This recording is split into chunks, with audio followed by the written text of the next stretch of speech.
I deputati del Movimento per l'Autonomia dell'Arsi in un comunicato stampa affermano come sia necessario un confronto politico sulla sanità, sulla manovra, sugli enti e gli aziende partecipati. Un confronto politico franco e trasparente è necessario per impostare i progetti, concordare gli obiettivi, verificare l'efficacia dell'azione amministrativa, nonché rendere conto agli elettori. Lo abbiamo richiesto anche recentemente, lo scorso 11 luglio, al segretario di Forza Italia perché se ne facesse promotore indicando almeno 3 argomenti da trattare.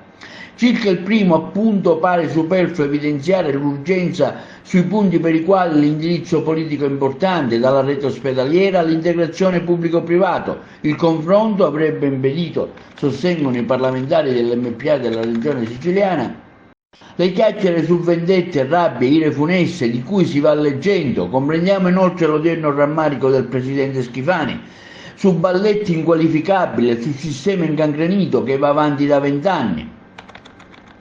I parlamentari dell'MPA continuano nella loro nota che la sede del confronto costruttivo potremmo fare presente che nel ventennio ancora di cui parla il Presidente c'è da espungere un quinquennio che inizia nel 2008. In quel tempo, se si mancavano gli obiettivi, venivano applicate le giuste sanzioni, si recuperava un buco di 700 milioni di euro, la sanità regionale veniva stimata fra le prime in Italia, si valorizzavano i giovani medici e i funzionari amministrativi senza che esibissero alcun tipo di appartenenza.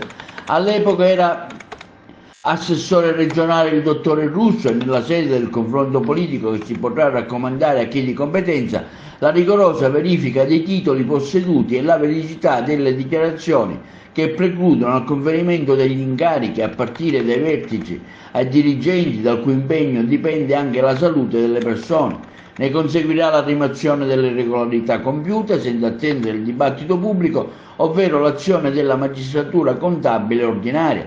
In quanto poi all'impiego delle risorse finanziarie, continuano i parlamentari dell'MPA, il governo propone la strategia attraverso la manovra finanziaria in tempi di siccità e di altre emergenze, dovrà archiviare la stagione delle mance che generano squilibri e sprechi.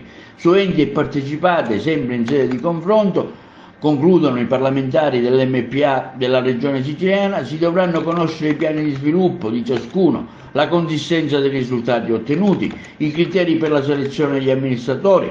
Solamente con il confronto politico, la definizione delle strategie e la verifica della proficuità dell'azione amministrativa danno un senso alla partecipazione di noi autonomisti alla responsabilità del governo.